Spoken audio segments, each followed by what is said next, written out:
Albert Einstein या Isaac Newton, ये दो दुनिया के सबसे पॉपुलर साइंटिस्ट में ज्यादा बड़ा जीनियस कौन था? Can we say Einstein was a lot smarter than Newton? No, actually, if you want to put them head to head, I think I'd put Newton ahead. Einstein comes next after Newton. My favorite physicist is Isaac Newton. If Newton were around in Einstein's time, Newton would have done it all. If Einstein were around in Newton's time, not so much. ये है आज की generation के कुछ सबसे popular scientific minds, और सभी ने आइजैक न्यूटन को एक अनरैवल्ड जीनियस घोषित किया, यानी कि एक ऐसा जीनियस जैसे आज तक कोई पैदा ही नहीं हुआ। इनफैक्ट आइंस्टाइन ने खुद भी अपने ऑटोबायोग्राफी नोट्स में यह लिखा था कि न्यूटन एक क्रिएटिव जीनियस थे of the highest order. But ऐसे ब्रिलियंट साइंटिस्ट जिनकी थियरीज को 200 सालों तक पत्थर की लकीर माना गया, और इवन आज भी हमें स्कूल्स और कॉलेजेस में न्यूटन के ही लॉज ऑफ मोशन तो सिखाए जाते हैं। आइंस्टाइन का जिक्र तो डिग्री कॉलेजेस में कहीं जाकर आता है, बट आयरॉनिकली न्यूटन को चुनौती देने वाले पहले शख्स और कोई नहीं बल्कि उनके सबसे डीपेस्ट एडमायरर एल्बर्ट आइंस्टाइन ही थे। वेल, एक छोटा सा एक्सपेरिमेंट करते हैं। अगर मैं इस बॉल को हाथ से ड्रॉप करूं तो क्या होगा? वेल, न्यूटन के हिसाब से बॉल नीचे जाकर जमीन में गिरेगा ग्रेविटी की वजह से, जो कि एक फोर्स है जो दो ऑब्जेक्ट्स को आपस में अट्रैक्ट करती है, जैसे बॉल को और पृथ्वी को इस केस में। बट आइंस्टाइन के हिसाब से यह गलत है। ग्रेविटी तो फोर्स ही नहीं है। इनफैक्ट ग्रेविटी तो बस एक इल्यूजन है, एक छलावा, और बॉल भी नीचे गिर ही नहीं रहा बल्कि बॉल तो अपनी ही जगह पर खड़ा है। तो फिर क्या जमीन ऊपर आ रही है? और चलो एक बात, ये मैं आपसे पूछता हूं, एक टेबल पर अगर मैं एक बॉल को रख दूं तो बताओ क्या ये बॉल इनर्शिया में है या इस पर कोई फोर्स है? फिजिक्स में इनर्शिया का मतलब होता है एक ऑब्जेक्ट की टेंडेंसी कि वो अपने स्टेट को रिटेन करे। अगर वो मोशन में है तो मोशन में ही रहे, स्टेबल है तो स्टेबल रहे, अनटिल एंड अनलेस कोई एक्सटर्नल फोर्स उस पर एक्ट ना करे। सो इस टेबल में रखे बॉल के एग्जांपल में वेल, न्यूटन बोलेंगे ये इनर्शिया में है क्योंकि स्टेबल है, बट आइंस्टाइन बोलेंगे इस पर फोर्स है, एक्सेलरेशन का। इनफैक्ट जब आप बॉल को हाथ से छोड़ देते हो तब बॉल इनर्शिया में आ जाता है। वेल, ऐसे कई सारे कॉन्ट्रडिक्शंस आपको मिलेंगे न्यूटन और आइंस्टाइन दोनों की थियरीज को आमने सामने कंपेयर करोगे तो। बट अंत में आइंस्टाइन ने अपनी स्पेशल और जनरल रिलेटिविटी थियरी के जरिए न्यूटन की थियरीज को इनकम्प्लीट प्रूफ करके बताया, और आज दुनिया यही मानती है। सो अगर आइंस्टाइन ने न्यूटन जिस चीज के लिए सबसे ज्यादा जाने जाते हैं, ग्रेविटी, उसी को गलत प्रूफ कर दिया, तो आइंस्टाइन फिर भी न्यूटन को इतिहास के सबसे बड़े जीनियस क्यों समझते थे? क्या वो अपनी ऑटोबायोग्राफी में बस हम्बल बनने की कोशिश कर रहे थे? जिस तरह जब हिस्ट्री के greatest rated chess player Magnus Carlsen से पूछा गया कि बेस्ट कौन है, तो उसने खुद का नाम स्किप करके अपने इंस्पिरेशन गैरी कैस्परोव का नाम बता दिया। I think Gary is the best of all times. और क्या हमें बचपन में जो कुछ भी ग्रेविटी के बारे में सिखाया गया, क्या वो सब कुछ गलत था? वेल फ्रेंड्स, आज हम इस वीडियो में एग्जैक्टली यही जानेंगे कि क्यों हमें आज भी न्यूटन की थियरीज पढ़ाई जा रही है जबकि दुनिया जानती है कि वो इनकम्प्लीट है। न्यूटन के लॉज ऑफ मोशन, उसके मैथमेटिक्स और उसके एक्सप्लेनेशंस में एग्जैक्टली क्या क्या गड़बड़ियां थी जो कि आइंस्टाइन ने देखी और उसे फिक्स की। इवन हम ये भी जानेंगे कि ये एक्सपेरिमेंट जो आइंस्टाइन की ग्रेविटी को विजुअलाइज करवाने के लिए दिखाया जाता है, कैसे ये मिसलीडिंग हो सकता है, जिस वजह से आप ग्रेविटी को ठीक से ग्रास्प नहीं कर पा रहे। और अंत में आइंस्टाइन ने न्यूटन में ऐसा क्या देखा जो उन्होंने उन्हें खुद से बड़ा जीनियस बताया। ये सब एकदम रैशनली कंसिडर करके हम बेहतर जज कर पाएंगे कि दोनों में से ज्यादा बड़ा जीनियस कौन था। सो तैयार हो जाओ, क्योंकि ये वीडियो आपकी रियलिटी की अंडरस्टैंडिंग को भयंकर तरह से चैलेंज करने वाला है। तो चले शुरू करें। आज से 400 साल पहले 1633 में रोमन चर्च ने गैलीलियो गैलीलाई को धमकी दे दी थी कि अगर उन्होंने अपने साइंटिफिक आइडियाज को प्रमोट करना बंद नहीं किया तो उन्हें फांसी की सजा दे दी जाएगी। गैलीलियो की खोजें बाइबल में लिखी बातें और उस वक्त की मान्यताएं को गलत प्रूफ कर रही थी। उस वक्त लोग ऐसा माना करते थे कि हमारी पृथ्वी सेंटर ऑफ सोलर सिस्टम है और सूरज और बाकी के ग्रह इसके चक्कर काटते हैं। इस मॉडल को जियोसेंट्रिज्म कहते हैं। मगर गैलीलियो ने अपने टेलीस्कोप से खुद जुपिटर के 4 चांद देखे थे जो जुपिटर के चक्कर लगा रहे थे। इसका मतलब सब कुछ पृथ्वी के आसपास नहीं घूम रहा। वीनस के अलग अलग फेजेस भी देखे थे, जिसका मतलब वो भी सूरज के आसपास ही घूम रहा है। यह डायरेक्ट प्रूफ था कि कोपरनिकस का हीलियोसेंट्रिक मॉडल सही हो सकता है और चर्च गलत। पर चर्च को यह सच मंजूर नहीं था और इसीलिए गलत नॉलेज फैलाने और धर्म के विरुद्ध जाने के जुर्म में 1633 में गैलीलियो को लाइफ इम्प्रिजनमेंट की सजा सुना दी गई। We declare that you, Galileo Galilei, we condemn you to formal imprisonment in this holy office at our pleasure. उन पर रिसर्च पब्लिश करना, किताबें लिखना और साइंस पढ़ाने सब पर बैन लगा दिया गया और 1942 में सच बोलने की सजा भुगतते भुगतते उनकी मौत हो गई। मगर वो कहते हैं ना, सच्चाई को कभी भी दबाया नहीं जा सकता, कभी छुपती नहीं। इसे संयोग कहो या फिर क्या, ठीक उसी साल 1642 में, वो भी एग्जैक्टली क्रिसमस के ही दिन, एक ऐसे व्यक्ति ने जन्म लिया जो इस दबी हुई सच्चाई को सभी के सामने लाकर ही रहेगा। मानो जैसे गैलीलियो ने एक जन्म ले लिया था, एक अलग शरीर में, क्योंकि ये शख्स और कोई नहीं बल्कि इंग्लैंड के लिंकनशायर काउंटी में जन्मे आइजैक न्यूटन थे। सर आइजैक न्यूटन इतिहास के एक ऐसे मुकाम पर जन्मे थे जब साइंस जैसे सब्जेक्ट की बस ABC की ही शुरुआत हुई थी। न्यूटन एक ट्रबल्ड फैमिली से थे। उनके जन्म से 3 महीने पहले ही उनके अनपढ़ किसान पिताजी की मौत हो गई थी। जब वो 3 साल के थे तो उनकी मां ने एक ऐसे पैसे वाले आदमी के साथ शादी कर ली जो न्यूटन को अपनाना तक नहीं चाहते थे। न्यूटन का पूरा बचपन इसी वजह से अपने मां के गैर मौजूदगी में अपने ग्रैंड पेरेंट्स के साथ गुजरा और इस फीलिंग ऑफ अबैंडनमेंट ने ही शायद उन्हें वो सदमा दिया जिसने उनकी पर्सनैलिटी को बहुत ही अलग बना दिया।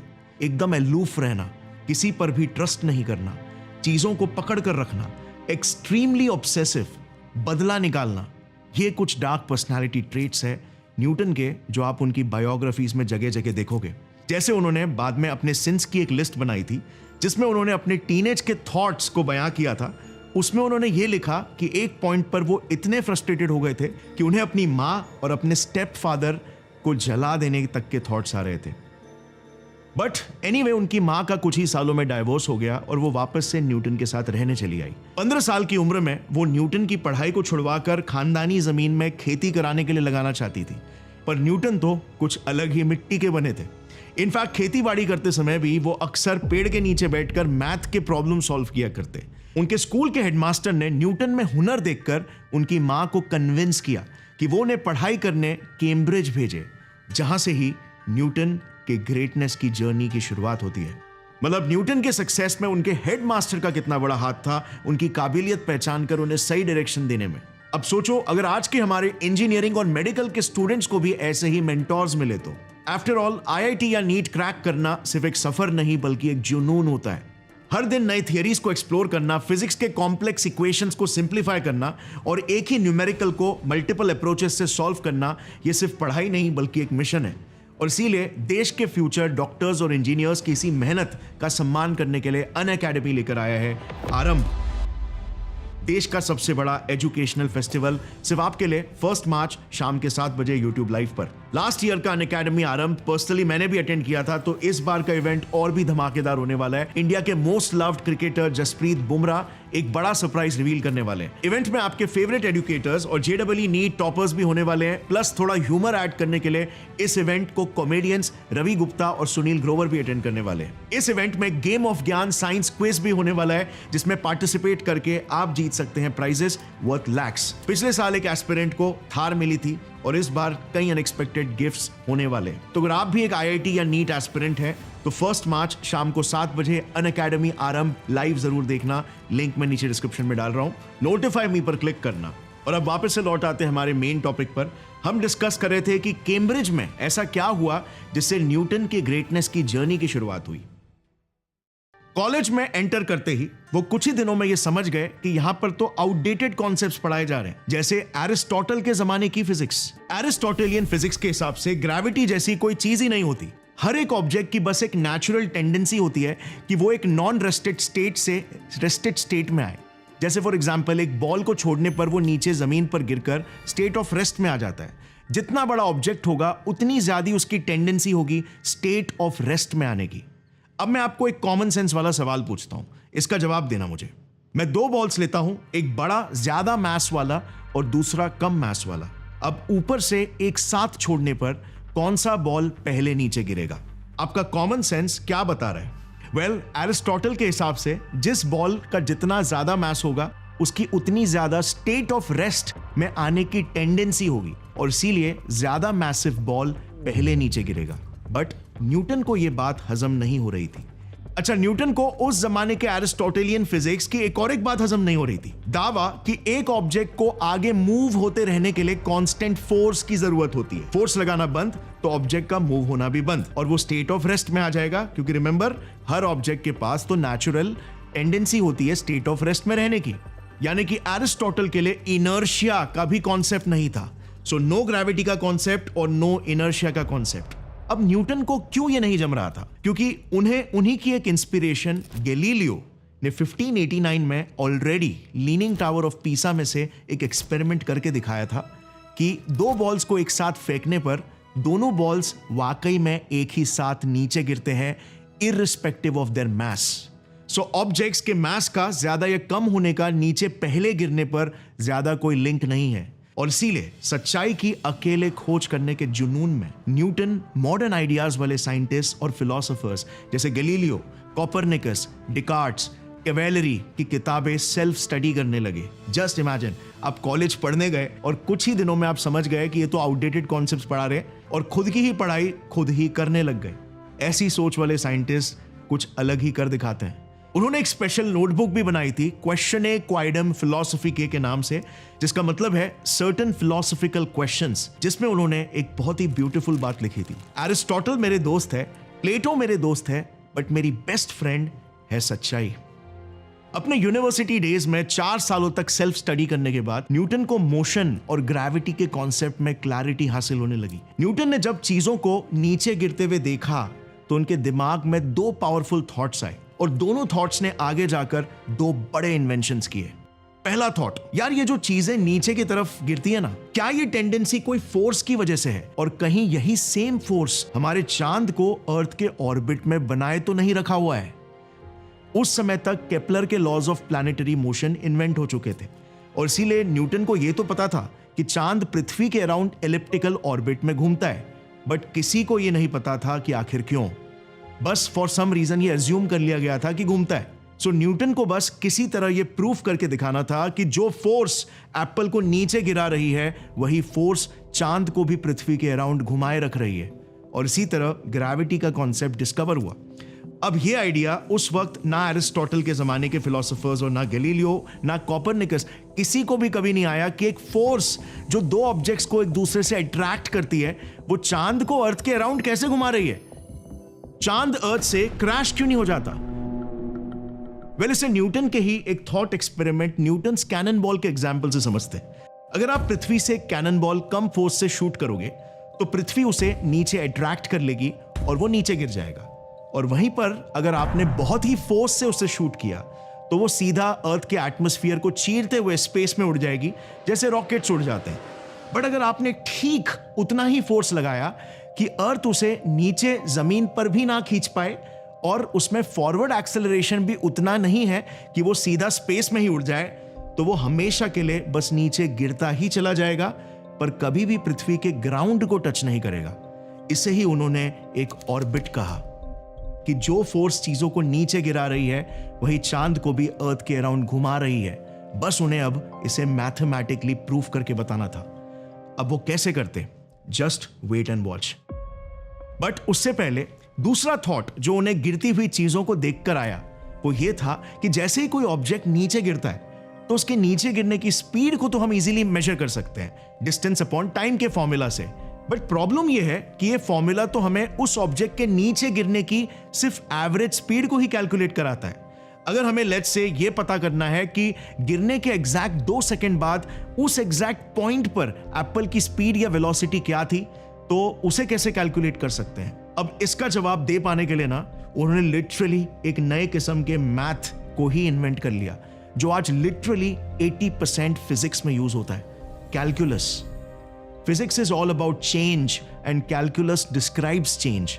यूनिवर्स में सिर्फ एक ही चीज कांस्टेंट है और वो है बदलाव। कैलकुलस एक ऐसा मैथमेटिकल टूल है जो उन्हीं बदलावों को ध्यान में रखकर प्रेडिक्ट करता है कोई चीज कैसे इवॉल्व होगी। कैलकुलस मोशन को डिस्क्राइब करता है, जैसे ये equation of a falling object. Calculus electricity और मैग्नेटिज्म को डिस्क्राइब करता है, जैसे Maxwell's equations. Calculus general relativity को डिस्क्राइब करता है, जैसे Einstein's field equation. Calculus quantum mechanics को डिस्क्राइब करता है, जैसे श्रोडिंगर्स इक्वेशन में कैलकुलस थर्मोडायनामिक्स को भी डिस्क्राइब करता है, और भी बहुत बहुत कुछ। सो न्यूटन ने बेसिकली पृथ्वी पर हो रहे मोशन को मैथमेटिकली डिस्क्राइब करना सीख लिया था। अब उन्हें बस स्पेस में हो रहे प्लैनेट्स के मोशन को मैथमेटिकली डिस्क्राइब करना सीखना था, ताकि वो प्रूफ कर सके कि ग्रेविटी पृथ्वी पर और पूरे यूनिवर्स में सेम तरीके से काम करती है। ये एक यूनिवर्सल फोर्स है। और फिर कुछ सालों की मेहनत के बाद फाइनली उन्होंने फॉलिंग ऑब्जेक्ट्स, मून के मोशन और Kepler's third law of elliptical orbit को कोरॉबरेट करके ग्रेविटी का यूनिवर्सल लॉ डेवलप कर ही लिया, जो है ये इक्वेशन, जिसे इनवर्स स्क्वायर लॉ भी कहते हैं।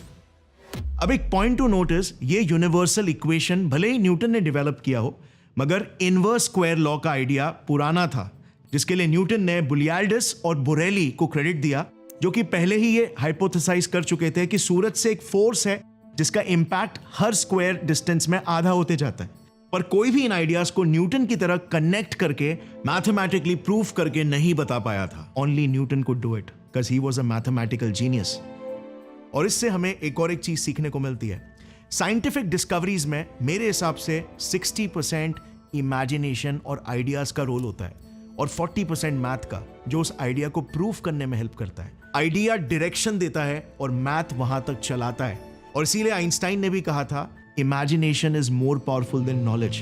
तो अपने इमेजिनेशन को कभी भी स्टॉप होने मत देना।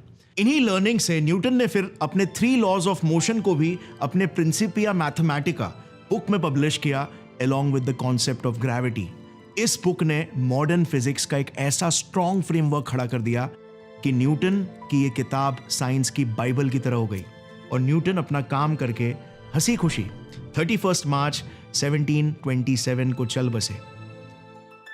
अब न्यूटन के जाने के बाद शुरुआत में तो साइंटिस्ट न्यूटन के मॉडल को प्लैनेट्स की ऑर्बिट्स को प्रेडिक्ट करने के लिए अच्छे से यूज कर पा रहे थे। न्यूटन की थियरी में दरारें दिखनी तब शुरू हुई जब एक छोटे से प्लैनेट मर्क्यूरी न्यूटन के कायदे कानूनों को ओबे नहीं कर रहा था। न्यूटोनियन मॉडल से मर्क्यूरी का ऑर्बिट प्रेडिक्ट ही नहीं किया जा पा रहा था। हर बार अप्रॉक्सीमेटली 43 आर्क सेकेंड्स पर सेंचुरी से कैलकुलेशंस गड़बड़ा जा रहा था। कहीं कोई हिडन प्लैनेट तो नहीं था जिसकी ग्रेविटी मर्क्यूरी के साथ इंटरफियर करके ये कैलकुलेशन को गड़बड़ा रही थी। ऐसा ही कुछ 1846 में अर्बेन लेवेरियर को लगा, जिन्होंने एक मिसिंग प्लैनेट वल्कन के नाम से प्रपोज किया। मगर ये मिसिंग प्लैनेट वल्कन कभी किसी को दिखाई नहीं दिया, और इसी वजह से इस कैलकुलेशन मिस्टेक के चलते न्यूटन की थियरी पर सवाल खड़े होना शुरू हो गए। तू जिंदगी में कुछ नहीं कर पाएगा, समझा? कुछ नहीं। ये शब्द थे एल्बर्ट आइंस्टाइन के एक टीचर के, जो आइंस्टाइन के ढीठ एटीट्यूड से परेशान हो गए थे। एल्बर्ट आइंस्टाइन को आज पूरी दुनिया जीनियस जरूर समझती है, बस जब वो बच्चे थे तब शायद ही किसी ने ये सोचा होगा। आइंस्टाइन का बचपन काफी इंटरेस्टिंग रहा। 4 साल की उम्र तक तो उन्होंने बात करना भी नहीं सीखा था। उनके पेरेंट्स तो डर गए थे कि इसे कोई स्पीच डिफेक्ट तो नहीं है। इवन आज भी जो बच्चे लेट तक नहीं बोलना सीखते, उन्हें आइंस्टाइन सिंड्रोम है ऐसा कहा जाता है। बचपन में आइंस्टाइन एकदम शांत खोए खोए से बच्चे थे, जो अपनी दुनिया में ही डे ड्रीमिंग किया करते। वो पढ़ाई में तो एवरेज थे, लेकिन उन्हें स्कूल का रट्टा मारने वाला कॉन्सेप्ट और अननेसेसरी रूल्स बिल्कुल पसंद नहीं थे। वो स्कूल को एक जेल की तरह समझते थे, जहां पर बच्चों को नैरो माइंडेड बनाया जाता है और उनकी इमेजिनेशन और क्रिएटिविटी को दबाया जाता है। इसी एटीट्यूड की वजह से कुछ टीचर्स उन्हें पसंद नहीं करते थे। बट जहां पर आइंस्टाइन को मेमोराइजेशन नहीं पसंद था, उन्हें क्यूरियस सवाल पूछना, थॉट एक्सपेरिमेंट्स करना और मैथ सीखने का बहुत ही शौक था। और इसीलिए 12 साल की उम्र तक उन्होंने खुद को कैलकुलस जैसे एडवांस मैथ और ज्योमेट्री भी सिखा दिया था। 12 से 14 की उम्र तक तो उन्होंने रियल एक्सपेरिमेंट्स कंडक्ट करना भी स्टार्ट कर दिया था, जैसे साउंड की स्पीड को कैलकुलेट करना, एकोस को टाइम करके, मॉडल फ्लाइंग प्लेन्स और स्टीम इंजन बनाना। उसी दौरान एक सवाल था जो उन्हें बहुत ही परेशान किया करता, और जो ही आगे जाकर उनकी पूरी जिंदगी बदलने वाला था। उन्हें लाइट का कॉन्सेप्ट बहुत ही फैसिनेट करता था, और इसीलिए वो अक्सर सोचा करते थे कि अगर वो किसी तरह अपने आप को एक लाइट बीम में कन्वर्ट कर दे और पूरे ब्रह्मांड में घूमे, तो उन्हें अपने पॉइंट ऑफ व्यू से क्या दिखाई देगा, ये यूनिवर्स कैसा दिखाई देगा। Once again imagination. Even time के बारे में भी वो बहुत सोचते थे कि ये समय फंडामेंटली ऐसा क्यों है कि ये सिर्फ एक ही दिशा में आगे बढ़ते रहता है। अब उस समय के हालातों को समझना बहुत जरूरी है, क्योंकि तभी हमें समझेगा कि आइंस्टाइन को आइंस्टाइन बनने का ही इंस्पिरेशन कहां से मिला। उस वक्त दो फिजिक्स की थियरीज हमारे रियलिटी की अंडरस्टैंडिंग की रीढ़ की हड्डी बनी हुई थी। एक न्यूटन के लॉज ऑफ मोशन और दूसरा मैक्सवेल के लॉज ऑफ इलेक्ट्रोमैग्नेटिज्म, जो जेम्स क्लर्क मैक्सवेल ने 1960s में दिए थे, और जो ये रिवील करते हैं कि लाइट और कुछ नहीं बल्कि इलेक्ट्रोमैग्नेटिक रेडिएशन है, और इनके लॉज लाइट के मोशन और प्रोपोगेशन को डिस्क्राइब करते हैं। अब उस वक्त ये प्रूफ तो नहीं था, बट मैक्सवेल के इक्वेशंस ये इशारा कर रहे थे कि लाइट की स्पीड हर ऑब्जर्वर के लिए हमेशा कांस्टेंट ही रहनी चाहिए, जो है अप्रॉक्सीमेटली 3 लाख किलोमीटर्स पर सेकेंड, फिर चाहे कोई ऑब्जर्वर मोशन में हो या फिर वो स्टैटिक हो। अच्छा, इसे एग्जाम्पल से समझो। लेट्स से आप एक स्पेसशिप में ट्रैवल कर रहे हो 2 लाख किलोमीटर पर सेकेंड की स्पीड से, और आपके सामने एक स्पेसशिप स्टिल खड़ी है। अब अगर आप उस 2 लाख किलोमीटर पर सेकेंड की स्पीड से एक्सेलरेट होते स्पेसशिप से एक लाइट बीम शाइन करोगे, तो इस ऑब्जर्वर स्पेसशिप को लाइट की स्पीड कितनी मेजर होगी? वेल, न्यूटन का कॉमन सेंस कहेगा लाइट की अपनी speed 3 lakh kilometre per second plus spaceship की अपनी वेलोसिटी जो कि 2 लाख किलोमीटर पर सेकेंड है, is equal to 5 lakh kilometre per second. है ना सिंपल? I mean, अगर आपने एक मिसाइल लॉन्च किया होता 1 लाख किलोमीटर पर सेकेंड की स्पीड से, तो मिसाइल की वेलोसिटी स्पेसशिप की वेलोसिटी को ऐड होती है और net velocity 3 lakh kilometre per second आता है। अच्छा, मैं यहां पर स्पीड और वेलोसिटी को जानबूझ के इंटरचेंज कर रहा हूं ताकि ज्यादा लोगों को समझ में आए, बिकॉज स्पीड एक ज्यादा कॉमन वर्ड है।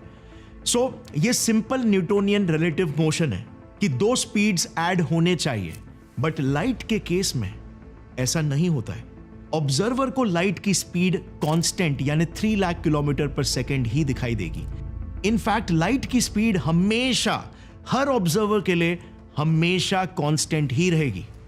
अब क्योंकि लाइट एक इलेक्ट्रोमैग्नेटिक वेव है, तो मैक्सवेल के इक्वेशंस एक और एक इंटरेस्टिंग दावा कर रहे थे कि एक बीम ऑफ लाइट को किसी इनविजिबल मीडियम से ट्रैवल करना ही पड़ेगा। जैसे for example sound waves air के मीडियम से ट्रैवल करते हैं ना, वैसे ही लाइट किस मीडियम से ट्रैवल करती होगी? वेल, इस मीडियम को उस दौरान नाम दे दिया गया लुमिनिफेरस ईथर या सिंपली ईथर। बट प्रॉब्लम यह थी कि ईथर होता भी है कि नहीं, इसे किसी ने देखा ही नहीं था और ना ही किसी ने प्रूफ किया था, जिसको फिर 1987 में प्रूफ करने की कोशिश 2 अमेरिकन फिजिसिस्ट एल्बर्ट ए माइकलसन और एडवर्ड डब्ल्यू मॉर्ले ने की। एंड टू देयर सरप्राइज वो एग्जिस्टेंस प्रूफ करने चले थे, बट उन्होंने प्रूफ किया कि ईथर जैसा कोई मीडियम तो एग्जिस्ट ही नहीं करता है। और यस, मैक्सवेल के दावे को भी सही साबित कर दिया कि लाइट की स्पीड इंडीड सभी ऑब्जर्वर के लिए सेम ही रहती है। अब इस एक्सपेरिमेंट में कैसे प्रूफ किया गया और इन सारे इवेंट्स के बीच में की पूरी डिटेल स्टोरी मैंने अपने इस वीडियो में ऑलरेडी कवर किया है, जिसे आप देख सकते हो अगर आपको डिटेल्ड पर्सपेक्टिव चाहिए तो। अभी के लिए बस हम मेन पॉइंट्स पर ही फोकस करेंगे। अब हम फाइनली इतिहास के उस पॉइंट पर पहुंच गए थे जहां पर न्यूटन की थियरीज को लेकर बहुत से सवाल खड़े हो गए।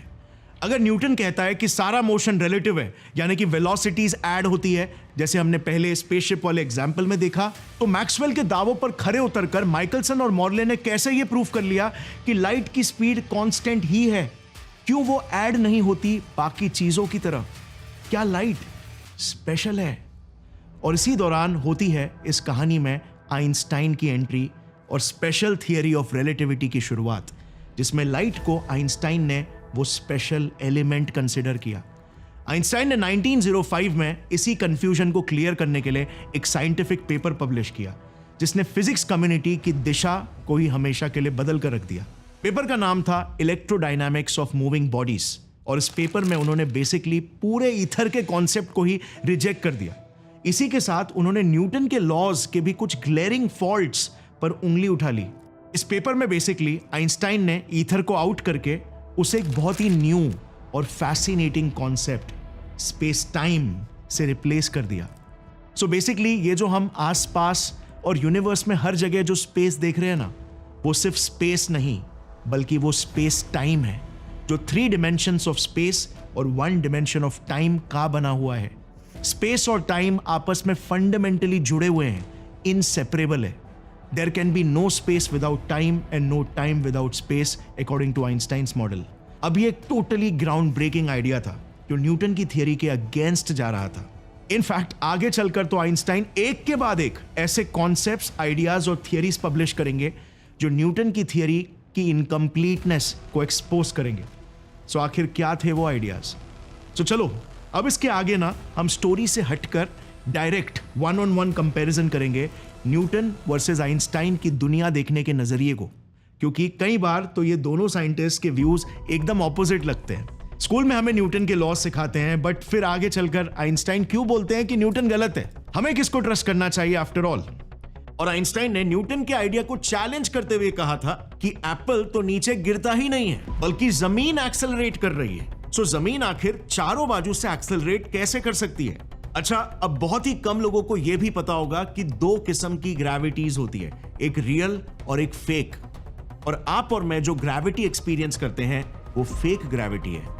ये सारे कॉन्सेप्ट्स बहुत ही फैसिनेटिंग है, एंड डोंट वरी, ये सारे माइंड ब्लोइंग कॉन्सेप्ट्स को जो हमारी रियलिटी को बनाते हैं मैं सीरीज के अगले और आखिरी वीडियो में डिटेल में कवर करूंगा, और इतना सिंप्लीफाइड तरीके से कि इवन अगर आप आर्ट्स या कॉमर्स के बैकग्राउंड से हो तो भी आपको इंट्यूटिवली समझ में आ जाएगा।